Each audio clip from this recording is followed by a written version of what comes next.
The coffee in Captain Jake Morrison's cup had gone cold hours ago, but he barely noticed. His eyes stayed fixed on the massive screen showing streams of data that changed everything humanity thought they knew about their place in the universe. Around him, the command center buzzed with quiet activity as technicians and scientists worked through the night.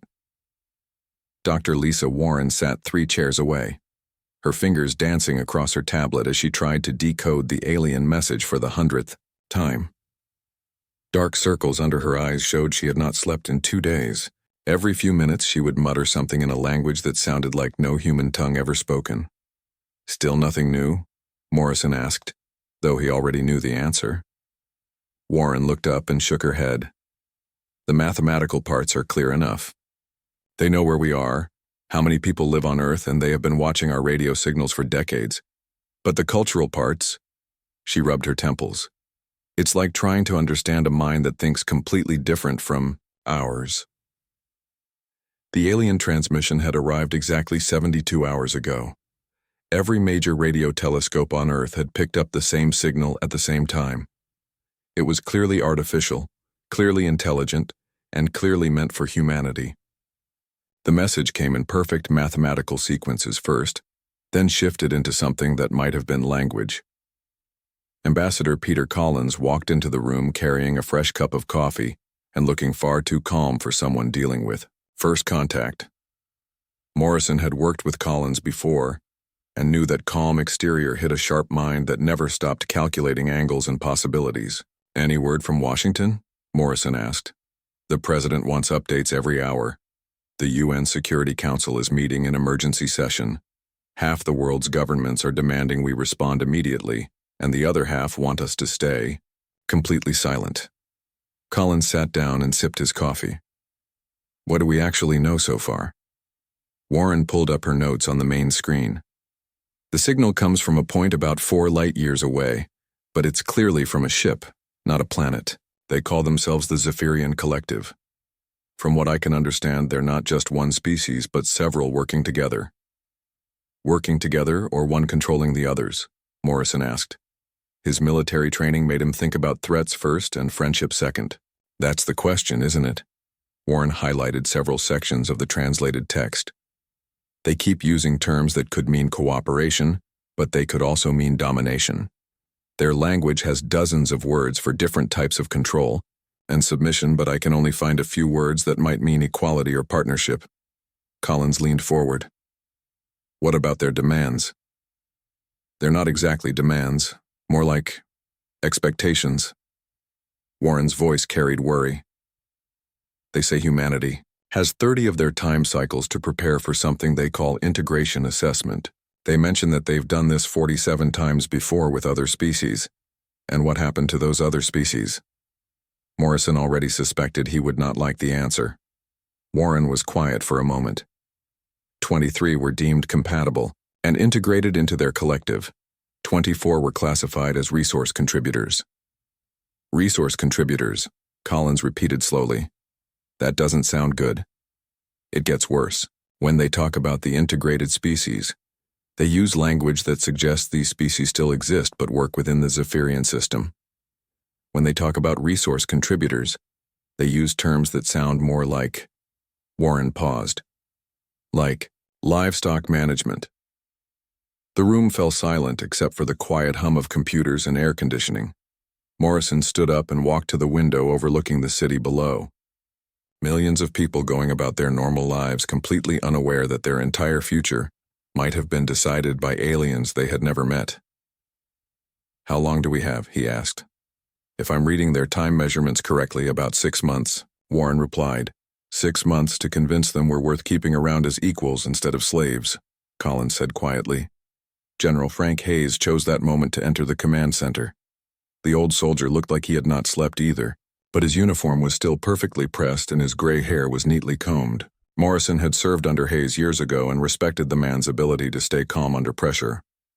"I've been briefed on the basics," Hayes said without preamble. "What's our response strategy?" Collins answered first. "Diplomatically, we need to buy time and gather information. The message suggests they expect a response, so silence might be interpreted as hostile or primitive.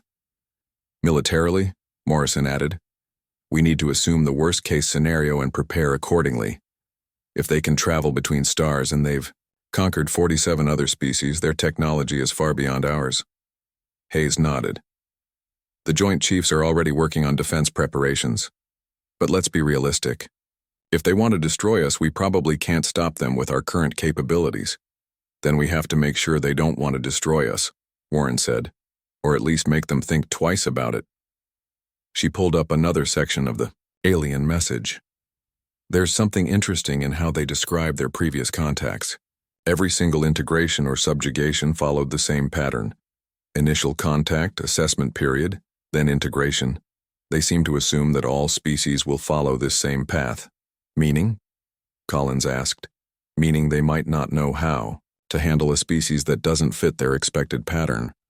If we can be unpredictable, maybe we can create opportunities they haven't planned for. Morrison felt a small spark of hope.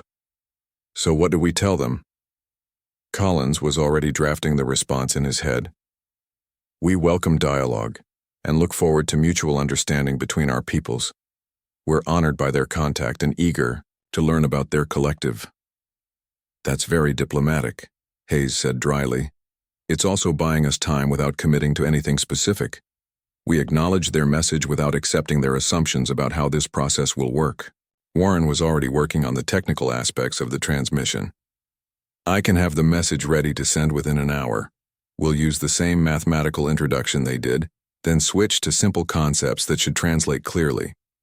As the team worked to prepare humanity's first official message to an alien species, Morrison found himself thinking about the 6 billion people on Earth who were depending on them to get this right. They had no way of knowing if they were about to begin a new golden age for humanity or sign their species' death warrant. The message went out 3 hours later, transmitted from every major radio telescope on Earth simultaneously. Now all they could do was wait and prepare for whatever came next. The diplomats would talk, the soldiers would prepare for the worst, and humanity would hold its breath while waiting to learn its fate among the stars. The Zephyrian ships appeared at the edge of the solar system exactly when they said they would.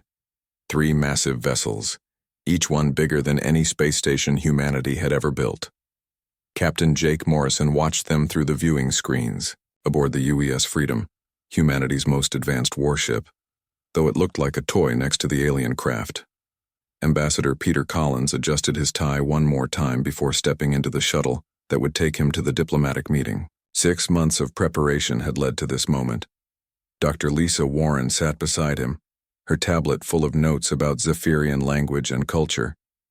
Both of them knew that the next few hours might determine humanity's future. Remember, Morrison said over the radio, we'll be monitoring everything. If something goes wrong, we'll get you out of there. Collins nodded, though he knew Morrison's promise was probably empty. If the aliens wanted to keep them, there was little the human fleet could do about it. The shuttle docked with the largest Zephyrian ship called the Dominion Harvest. The airlock opened with a soft hiss, and Collins got his first look at the species that wanted to rule humanity. 3 different types of beings waited for them. The largest looked like reptiles that had learned to walk upright. Their leader wore elaborate clothing that marked him as important. His scales were dark green and his eyes were golden with vertical pupils that never seemed to blink.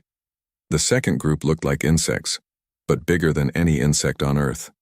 They moved with quick, nervous motions and seemed to be carrying tools and equipment. Their bodies were covered in hard shells that clicked when they moved. The strangest group was barely visible. They looked like clouds of glowing energy that sometimes took the shape of floating figures. When they moved, the air around them shimmered like heat waves. I am Hegemony Prime Vextar, the reptilian leader said in perfect English. These are my servitor work units and our watcher information processors. You are the human delegation. It was not a question. Collins noticed that Vextar did not introduce the others by name, only by their function. I am Ambassador Collins, representing Earth and humanity. This is Dr. Warren, our specialist in communication and culture. Vexatar's head tilted slightly. Culture, an interesting concept. We will discuss this during the integration assessment. They were led through corridors that were clearly built for beings much larger than humans. The walls were covered in symbols that hurt to look at directly. Warren kept taking notes, trying to understand everything she saw. The meeting room was huge, with a table that could seat 50 people. The humans sat on one side while the three alien species arranged themselves on the other. Vextar did all the talking for his side. "We have observed your species for many cycles," Vextar began. "You show promise in some areas but require guidance in others. The collective offers 2 paths for your development." Collins kept his expression neutral. "We're interested to hear about these options. First path, integration as junior partners. Your species would maintain limited autonomy while contributing to collective goals. You would have access to our technology and protection. Some of your people would be allowed to travel and serve in important positions." Warren scribbled notes frantically. The way Vextar described it sounded reasonable, but she noticed he used the word allowed instead of able or free. "The second path?" Collins asked. "Resource contribution. Your world has materials we need. Your people are capable workers. You would be relocated to areas where your abilities can be best utilized. All your needs would be provided." The temperature in the room seemed to drop. Collins realized that the second option was slavery with better marketing.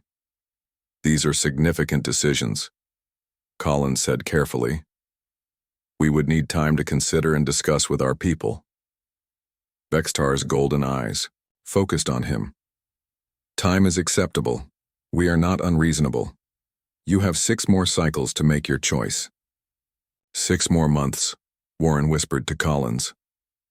Over the next several hours, Vextar explained how the collective worked. The hegemony were the leaders and decision-makers. The servitors handled all physical work and construction. The Watchers managed information and communication across their empire. Collins asked many questions, always politely. How many species were in the collective? How were decisions made?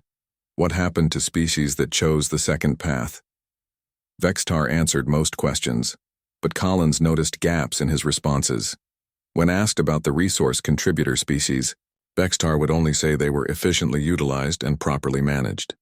During a break, one of the servitors approached Warren while Vextar was speaking with the Watchers. The insectoid being moved nervously, looking around as if afraid of being caught. "Question-seeking female human," it said in broken English. "Collective history contains 47 integration assessments. 0 species chose resistance path. Understanding query: why do humans consider third option?" Warren felt her heart race. Third option: integration, resource contribution, or resistance fighting. Hegemony Prime believes humans will choose integration or contribution. Servitor units calculate resistance probability as 0.0. Before Warren could ask more questions, Vextar returned, and the servitor quickly moved away. The meeting continued for several more hours. Collins requested detailed information about integration procedures and asked for tours of collective facilities. Vextar agreed, seeming pleased that the humans were showing proper interest in joining their empire. As the shuttle returned to the Freedom, Warren immediately told Collins about her conversation with the servitor. "They've never had anyone fight back," she said excitedly. 47 species, and every single one either surrendered or was quickly defeated. They don't even consider the possibility that we might resist. Collins thought about this. That could be an advantage if we're smart about it. Back on the Freedom, Morrison listened to their report with growing concern and interest. The aliens were clearly powerful, but they had blind spots. They expected all species to follow the same pattern they had seen before. Commander Beth Turner, Morrison's second-in-command, had been analyzing the alien ships during the diplomatic meeting. Their technology is impressive, but it's all designed for cargo transport and intimidation. I'm not seeing much that looks like actual military hardware. Because they've never needed it, Morrison realized. If every species they've met either gives up immediately or can't fight effectively, why would they build serious warships? Dr. Alan Price, the physicist studying Zephyrian technology, had been taking detailed scans of their ships. Their energy shields are incredibly advanced, but they seem designed to stop energy weapons and cosmic radiation. I'm not sure how they'd... handle old-fashioned kinetic weapons. As the days passed, the diplomatic meetings continued. Collins skillfully asked for more time and more information, always seeming eager to join the collective while secretly gathering intelligence. The aliens were happy to share their technology and history, confident that humanity would eventually submit like everyone else. But Morrison and his team were already making plans. If diplomacy failed, humanity would need every advantage they could get. And for the first time in centuries, the Zephyrian collective was about to encounter a species that refused to accept their only two options.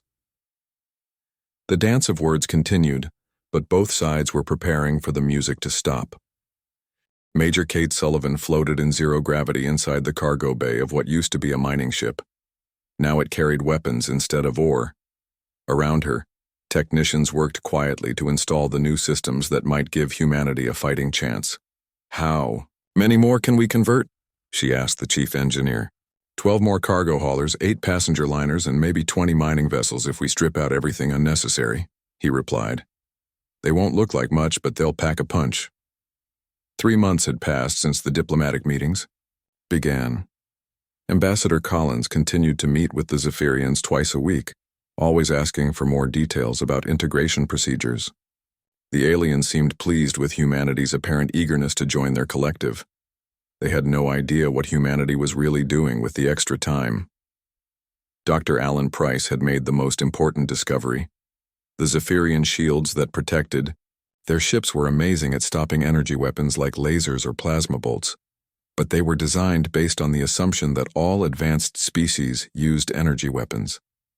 It's like building the perfect umbrella and then being surprised when someone throws rocks at you, Price explained to Captain Morrison. Their shields will stop our most advanced weapons, but a simple steel projectile moving fast enough will go right through. Morrison smiled grimly. So we go back to basics. Bullets and missiles instead of lasers. Exactly. And we have one more advantage. They're used to fighting species that try to match their technology. Nobody has ever used primitive weapons against advanced defenses. While Price worked on weapons, Morrison and Commander Beth Turner developed new fighting tactics. Traditional space battles involved ships lining up and shooting at each other until one side was destroyed. The Zephyrians expected this kind of fight because that was how every other species had fought them. We don't try to match their firepower, Morrison explained to his officers. We hit fast, hit hard, and disappear before they can respond. Guerrilla warfare in space. Turner had been studying the asteroid belt between Mars and Jupiter. Perfect place for ambushes. Thousands of rocks to hide behind, and they can't use their big ships effectively in that kind of terrain. The conversion of civilian ships continued in secret. Mining vessels became missile platforms. Passenger liners became troop transports. Even small personal craft were fitted with weapons and armor. Meanwhile, Ambassador Collins kept the aliens busy with diplomatic meetings. Dr. Lisa Warren had learned enough of their language to ask very detailed questions about integration procedures. The more questions they asked, the more information the Zephyrians shared. They're actually proud of their system, Warren told Morrison during one of their secret briefings. Vextar loves explaining how efficiently they manage their integrated species. He doesn't realize he's giving us their entire playbook. The aliens had established the same pattern 47 times. First, they would demand surrender. If the species refused, they would send a small fleet to demonstrate their superior technology. This show of force was usually enough to make any remaining resistance collapse. But what if the show of force doesn't work? Morrison asked. They've never had to find out, Warren replied. Every species either surrendered immediately or was so outmatched that the demonstration became a massacre. Collins had managed to arrange tours of Zephyrian facilities. These visits were supposed to show humanity how wonderful life would be as part of the collective. Instead, they provided crucial intelligence about alien technology and weaknesses. During one tour, Warren noticed something important about the 3 alien species. The hegemony gave all the orders, but they relied completely on the servitors for physical work and the watchers for information processing. It's like they've forgotten how to do anything themselves, she explained to the planning committee. The hegemony are administrators, not fighters. The servitors are workers, not soldiers. Only the Watchers seemed to have any real understanding of strategy, and they're pacifists by nature. This discovery led to a new strategy. Instead of trying to fight the entire Zephyrian military, humanity would target the support systems that kept their fleet functioning. No fuel, no spare parts, no maintenance, and even the most advanced ships became useless metal in space. Major Sullivan's Special Forces teams had been training for months. They practiced boarding enemy ships, disabling critical systems, and escaping before anyone noticed. During the cultural exchange visits, some of her people went along disguised as scientists and diplomats. "We've planted monitoring devices on 12 of their ships," Sullivan reported, "and we've identified the locations of their fuel storage, maintenance bays, and communication centers." The intelligence they gathered revealed that the Zephyrian fleet was much larger than the 3 ships in Earth's solar system. Over 200 vessels were spread across multiple star systems, but most of them were cargo ships and colony vessels. Only about 30 were actual military ships. They're not really a military empire, Morrison realized. They're a logistics empire that uses the threat of force instead of actual force. Dr. Price had been working with salvaged Zephyrian technology obtained during the cultural exchanges. The aliens were happy to share samples of their advanced materials and equipment, believing that humanity could never understand or replicate their science. They were wrong. Human engineers had a talent for taking apart complex systems and figuring out how they worked. Within weeks, Price's team had developed countermeasures for most Zephyrian technologies. Their communication system uses quantum entanglement, Price explained. Very advanced, supposedly impossible to jam.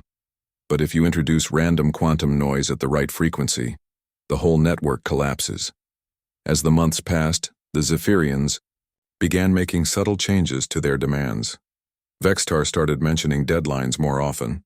The cultural exchanges became less frequent. The aliens were growing impatient with humanity's careful questions and requests for more information. "They're getting ready to move to the next phase," Collins warned during a secure briefing. "I can probably buy us another few weeks, but not much more." Morrison looked around the room at his officers and allies. "Are we ready?" Turner checked her reports. 60 converted civilian ships armed and crewed, another 100 vessels modified for support roles. It's not much against their fleet, but it's better than nothing. Sullivan nodded. "My teams are in position. When the fighting starts, we can disable their command and control systems." Price held up a small device.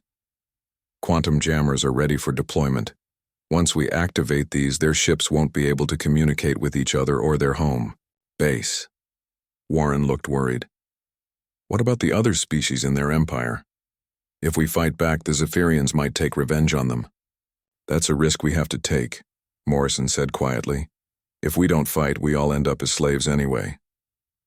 Collins received the final ultimatum 3 days later. Vextar's message was short and direct.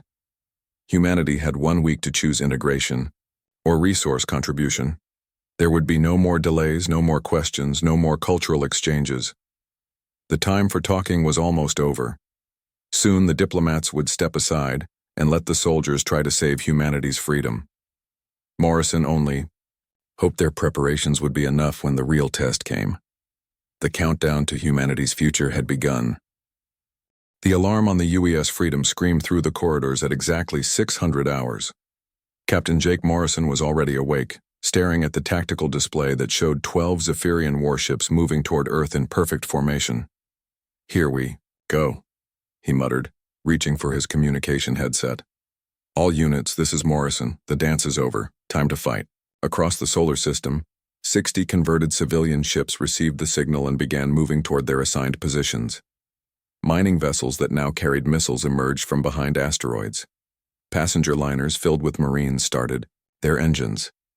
Even small personal craft loaded with explosives began their final approach runs. On Earth, billions of people watched the news feeds showing the alien fleet approaching their world. Most expected their government to surrender rather than fight an impossible battle. They had no idea that their representatives had spent months preparing for this exact moment. Ambassador Peter Collins stood in the communication center, knowing his part in this war was almost finished. In a few minutes, he would send humanity's Final message to the Zephyrians. After that, the soldiers would take over. Are you ready? Dr. Lisa Warren asked him. Collins nodded and activated the transmission system. His voice would reach every Zephyrian ship in the system, and through their quantum communication network, every ship in their empire. This is Ambassador Collins, speaking for all humanity. We have considered your generous offer to join the Zephyrian Collective. Our answer is no. We choose freedom over security, independence over protection. We will not kneel. The message went out across space at the speed of light. Within minutes, every alien ship would know that humanity had chosen the path no other species had ever taken. Hegemony Prime Vextar received the message aboard his flagship and felt something he had not experienced in centuries. Surprise. In Dior, 47 previous integrations, no species had ever refused both options. It was impossible. It was insane. Activate compliance enforcement protocols, he ordered his servitor crews. Full display of superior firepower. They will surrender within the hour. But as the Zephyrian ships moved into attack formation, they found that space around Earth was not empty. Human ships appeared from behind asteroids, from the shadow of the moon, from places the aliens had not thought to look. Morrison's converted mining ship, the Iron Resolve, fired the first shot. A simple steel projectile accelerated to incredible speed by magnetic coils. The Zephyrian shields that could stop any energy weapon were useless against a chunk of metal moving at 30 kilometers per second. The projectile punched through the alien ship's hull like paper, causing massive internal damage. Warning lights flashed on Zephyrian bridges as their crews realized their shields were not protecting them. Impossible, Vextar hissed. Their weapons are primitive. Our defenses should stop everything they have. Commander Beth Turner, leading a squadron of converted passenger liners, smiled as she watched the alien confusion. That's the problem with always fighting the same way, she said over the radio. You forget there are other ways to fight. Her ships scattered in different directions, each one firing kinetic projectiles before disappearing behind cover. The Zephyrian formation, designed to intimidate enemies into surrender, became a liability as the large ships struggled to maneuver in the asteroid belt. Major Kate Sullivan's Special Forces teams activated their sabotage devices at the same moment. On board 6 different Zephyrian ships, carefully placed explosives destroyed fuel lines, computer systems, and life support equipment. The aliens found themselves fighting not just human ships, but the failure of their own technology. Dr. Alan Price's quantum jammers came online next. The sophisticated communication network that connected all Zephyrian ships suddenly filled with random noise. Captains could not talk to each other or coordinate their attacks. The organized alien fleet became 12 separate ships fighting their own individual battles. The first day of fighting was chaos. Human ships attacked from unexpected angles, used weapons the aliens were not prepared for, and employed tactics that made no sense to Zephyrian military doctrine. Instead of trying to win a traditional space battle, the humans focused on causing maximum confusion and damage before retreating. Vextar's flagship found itself surrounded by small human craft that darted in and out like angry insects. Each attack did little damage individually, but together they were slowly destroying his ship. When he tried to target one attacker, 3 others would hit him from different directions. This is not how space combat works, he told his tactical officer, a nervous servitor who was trying to track dozens of fast-moving targets at once. Humans do not follow proper combat protocols, the servitor replied. They attack illogically. They retreat when they should stand and fight. They use primitive weapons in advanced warfare. Then we will show them the consequences of defying the collective, Vextar decided. Signal the home fleet. Send everything. But the quantum communication system was still jammed. His message would not reach the other Zephyrian forces for hours, maybe days. The humans had cut him off from reinforcements at the worst possible moment. The battle raged for 3 days. Human losses were heavy. They lost half their converted ships and thousands of brave volunteers. But the Zephyrian fleet was in worse shape. 8 of their 12 ships were either destroyed or too damaged to fight. The others were retreating to the edge of the solar system, On Earth, people watched the impossible happen. Their primitive human fleet was defeating the aliens who had conquered 47 other worlds. The news spread across the planet in minutes, and then across space to other star systems where enslaved species watched in amazement. Morrison's ship was badly damaged, but he was still alive and still fighting. As he watched the alien ships retreat, he knew this was only the beginning. The Zephyrians would return with their full fleet, and humanity would face an enemy that was no longer underestimating them. Collins sent one final message to the retreating aliens. Tell your collective that humanity stands free. Tell them that the age of easy conquest is over, and tell them that every species watching this battle now knows the truth. The Zephyrian Empire can be defeated. The message reached not just the fleeing ships, but through the quantum network to every corner of the Zephyrian Empire. On dozens of worlds, enslaved species heard that someone had finally fought back and won. Vextar's damaged flagship limped away from Earth, carrying news of the first military defeat in Zephyrian history. Behind him, the human fleet began preparing for the storm that would surely come. They had won the first battle, but the real war was just beginning. 8 months after the first battle, Admiral Jake Morrison stood on the bridge of the newly built UES Liberation, watching long-range sensors track the largest fleet ever assembled by the Zephyrian Collective. 230 ships were moving toward Earth, carrying the combined military might of an empire that had never faced serious resistance. They're not taking any chances this time, Commander Beth Turner said, studying the tactical display. Every military vessel they have, plus support ships and troop transports. Morrison nodded grimly. The human fleet had grown to 150 ships, but most were still converted civilian vessels. Against the full Zephyrian military, the odds looked impossible, but humanity was no longer fighting alone. Admiral, we're receiving signals from the Kepler system, the communications officer reported. The Valdris Republic is ready to begin their uprising. Morrison smiled. The Valdris had been enslaved by the Zephyrians for over 300 years. When they heard about humanity's successful resistance, they had secretly contacted Earth and asked for help planning their own rebellion.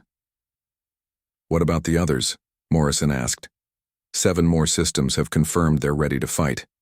The Altani, in the Centauri region, the Broken Chain Alliance near Zephyrian Prime, and 5 single-world rebellions. They're all waiting for our signal.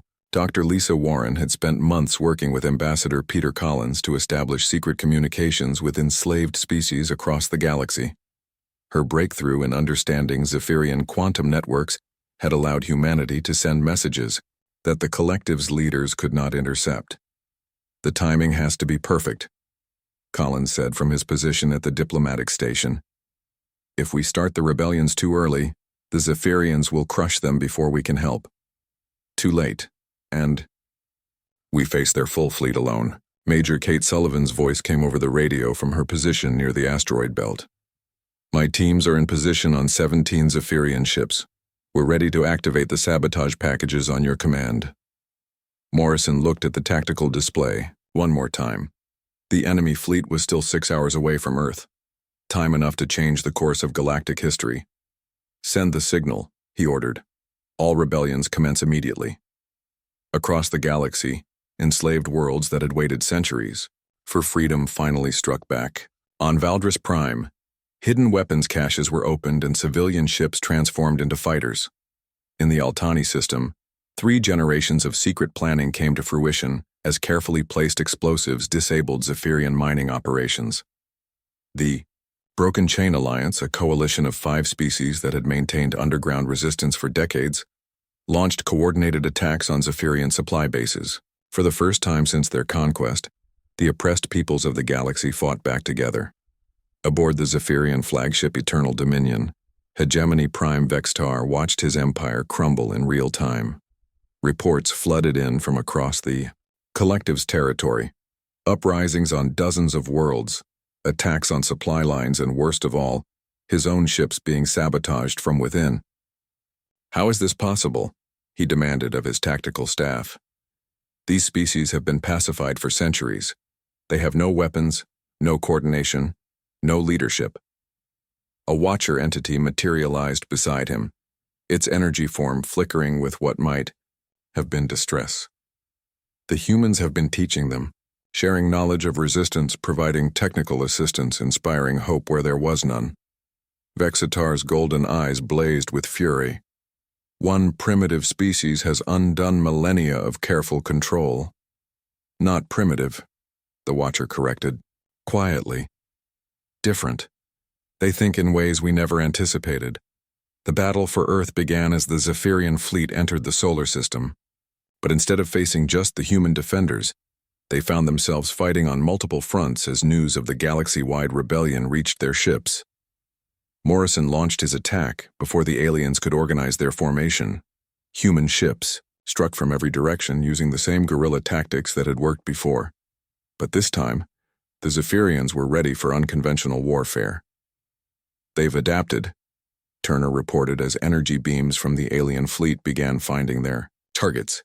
"Their shields have been modified to stop kinetic weapons too." "Then we adapt faster," Morrison replied. He opened a channel to Dr. Alan Price, who was coordinating the technical battle from Earth's surface. "Alan, we need those new weapons now." Price's team had been working on even more unconventional approaches to combat. If kinetic weapons no longer worked, they would try something else entirely. "Launching virus torpedoes," Price announced.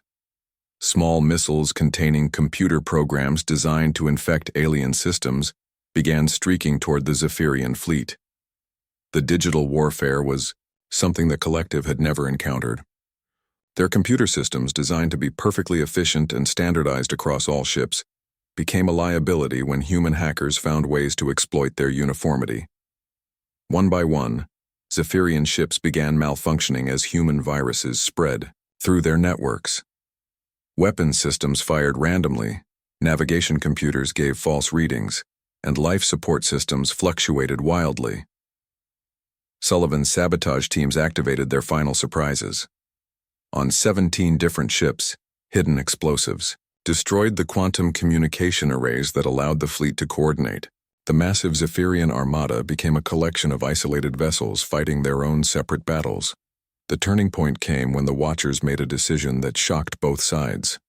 The energy beings had grown increasingly uncomfortable with their role in the collective's oppression. When they saw the galaxy-wide uprising, they chose to act. "This one withdraws support from current military action," announced the lead Watcher aboard Vextar's flagship. "The cycle of forced integration must end." Without the Watchers providing information processing and tactical coordination, the Zephyrian fleet lost its greatest advantage. Ships collided with each other, weapons targeted friendly vessels, and confusion spread through their ranks. The battle lasted 2 days. When it ended, the Zephyrian collective as a military force had ceased to exist. Most of their ships were destroyed or captured. The survivors, including Vextar himself, retreated to their core worlds to face the reality that their empire was finished. Across the galaxy, liberated worlds celebrated their freedom. The Valdris Republic became the first former Zephyrian territory to establish diplomatic relations with Earth. The Altani formed a democratic federation that welcomed refugees from other oppressed species. 5 years later, Ambassador Collins addressed the first meeting of the Galactic Council of Free Worlds. Representatives from 43 independent species gathered on a space station, built jointly by humans and their former enemies, the servitors, who had chosen freedom over slavery. "We did not fight to become conquerors," Collins told the assembly. "We fought to prove that freedom is possible, that resistance can succeed, and that no species has the right to enslave another." Admiral Morrison, now commanding the joint defense fleet that protected member worlds from the remaining hegemony holdouts, watched the proceedings from the observation deck. The galaxy was not perfect. There were still conflicts, still injustices, to correct. But for the first time in centuries, hope was stronger than fear. Dr. Warren had established the Institute for Interspecies Understanding, where former enemies learned to coexist as equals. The Watchers had become wandering peacekeepers, using their vast knowledge to help solve conflicts without violence. Even some of the hegemony had abandoned their old ways, choosing to join the free worlds rather than cling to the ruins of their empire. The child of a human colonist born on Valdris Prime asked her teacher about the old days, when the Zephyrians ruled everything. The teacher, herself a member of one of the formerly enslaved species, smiled and told her about the day a small blue world said no to an empire and taught the galaxy that freedom was worth fighting for. Humanity had held its breath and then taught the stars to breathe freely.